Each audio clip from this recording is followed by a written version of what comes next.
Hello viewers, আসসালামু আলাইকুম। আমি মোহাম্মদ রিয়াদ চলে আসলাম আপনাদের সামনে MR কৃষি টিভির পক্ষ থেকে আরও একটি নতুন ভিডিও নিয়ে। আশা করি সকলেই ভালো আছেন। আলহামদুলিল্লাহ আমি অনেক ভালো আছি। তা আজকে আমাদের জমিতে দানা রোপণ করা হচ্ছে পেঁয়াজের বীজ। তা সেটা আজকে আপনাদেরকে দেখাবো যে আমাদের জমিতে কি কি ধরনের পেঁয়াজের বীজ রোপণ করা হচ্ছে এবং কি কি কীটনাশক ব্যবহার করা হচ্ছে। এর সাথে আপনারা দেখতে পাচ্ছেন যে আমাদের এই যে 3টা গামলায় 3 ধরনের দানা রাখা আছে। তাই এখানে কি কি দানা আছে, কোনটার দাম কত আছে, বিস্তারিতই থাকছে আজকের এই ভিডিওয়ে। তা ভিডিওটি না টেনে সম্পূর্ণ দেখতে থাকুন। আশা করি ভিডিওটি থেকে আপনারা ভালো কিছু শিখতে পারবেন এবং কৃষক ভাইরা অনেক কিছুই জানতে পারবেন।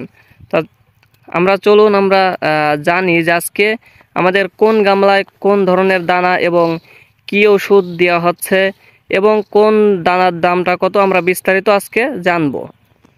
তো এটা কি দানা? নবাব হাইব্রিড। এটা কত করে নিছিল? ৭,৪০০ টাকা। আর এটা হলো আমাদের বাড়িরটা না, লালতির। আর এইটা মেটাল কিং। এটা কত করে নিছিল? ওটা হলো নিচে ৫,৫০০। আর এটা কি? এটা বীজ শোধন করা, মানে এটা কি কাজ করে? এটা বীজই পচনী রোগ দমন করে। বীজে পচনী। তো আপনারা দেখতেছেন যে বীজে কিছু ওষুধ দেওয়া হচ্ছে যাতে মানে দানাটা হওয়ার পরে যাতে কোনো পোকা না লাগে বা পচে না যায়, সে কারণে যে ওষুধটা দেওয়া হচ্ছে। আর এই যে করা হচ্ছে যে দানা যাতে ভালো করে মানে বসে যায়, দানাটা যাতে উপরে না থাকে, দানাটা যাতে ভিতরে চলে যায়, সে কারণে যে নাইংলে টেনে দেওয়া হচ্ছে। আমাদের আঞ্চলিক ভাষায় এটাকে বলে নাইংলে টেনে দেওয়া হচ্ছে, সে কারণে যাতে দানাটা মানে মাটির ভিতরে চলে যায়, দানাটা যখন হবে তখন যাতে পড়ে না যায়, সে কারণে নাইংলে টেনে দেওয়া হচ্ছে। আর এই যে হচ্ছে মানে দানা এখানে রোপণ করা হবে, সে কারণে দানার যে ইগুলা দিতে হবে সেই প্রসেসগুলো চলতেছে। আর এই যে আপনারা দেখতে পাচ্ছেন, এই যে হচ্ছে এর ভিতরে কিছু মানে কালিজিরা, পালং শাকের বীজ, মানে হালকা পরিমাণে কিছু দিয়ে দেওয়া হবে।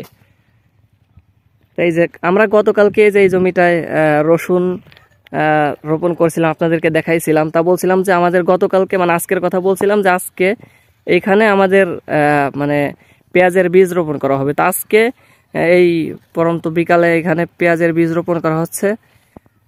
তা রোপণ করার সময় মানে বিস্তারিত আজকের এই ভিডিওয়ে দেখাবো যে কিভাবে রোপণ করে, তা কি কি কীটনাশক দিলাম সেটা আপনাদেরকে দেখালাম এবং পেঁয়াজের বীজ কিভাবে রোপণ করে সেটা আপনাদেরকে দেখাবো। তা ভিডিওটি না টেনে সম্পূর্ণ দেখতে থাকুন। ভিউয়ার্স, আলহামদুলিল্লাহ দানা রোপণ করা শুরু হয়ে গেছে, যে আপনারা দেখতে পাচ্ছেন এই যে দানা বুনিয়ে দেওয়া হচ্ছে। দেখুন প্রতিটা দানা এখন মাটির তলে চলে যাচ্ছে। এই দানা বুনানোর পরে হচ্ছে মই দেওয়া হবে। ওই যে দেখতে পাচ্ছেন মই এনে রাখা হয়েছে, মই দেওয়া হবে। মই দেওয়ার পরে হচ্ছে পানি দিয়ে দেওয়া হবে, যেহেতু আমাদের দানাটা ভিজানো ছিল। আমাদের দানাটা হচ্ছে কালকে সন্ধ্যার দিকে ভিজিয়ে রাখা হচ্ছিল, আজকে সকালে নিঙ্গুর দেওয়া হয়েছে, পানি ফেলে দিয়ে এখন 2:30টার দিকে এখন রোপণ করা হচ্ছে। তা আজকে হচ্ছে 12 তারিখ। তা আমি আপনাদেরকে মানে দানাটা কেমন হয়, কয় তারিখে কি হয় বিস্তারিত জানাবো। তা আমার এই চ্যানেলের সাথেই থাকবেন।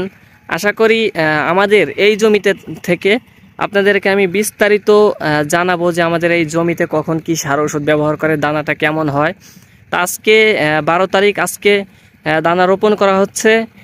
যখন দানা একটু মাটির উপরে উঠবে তখন আবার আপনাদেরকে দেখাবো যে মানে দানা কত দিনে কতটুক হইল। আপনারা যদি দেখেন যে অনেক দানায় কল এসে গেছে, এই কল আসার কারণটা হচ্ছে যে এই দানাটা হচ্ছে ভিজিয়ে রাখা হয়েছিল, সে কারণে দানায় কলাই গেছে। তা সে কারণেই দানা রোপণ করেই দানায় পানি দিয়ে দেওয়া হবে। তা এই ছিল হচ্ছে আজকের ভিডিও।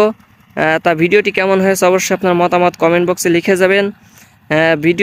আপনি যদি ইউটিউব থেকে আমার ভিডিওটি দেখে থাকেন অবশ্যই আমার চ্যানেলটি সাবস্ক্রাইব করে দিবেন এবং ফেসবুক পেজ থেকে দেখে থাকলে আমার পেজটি ফলো করে দিবেন।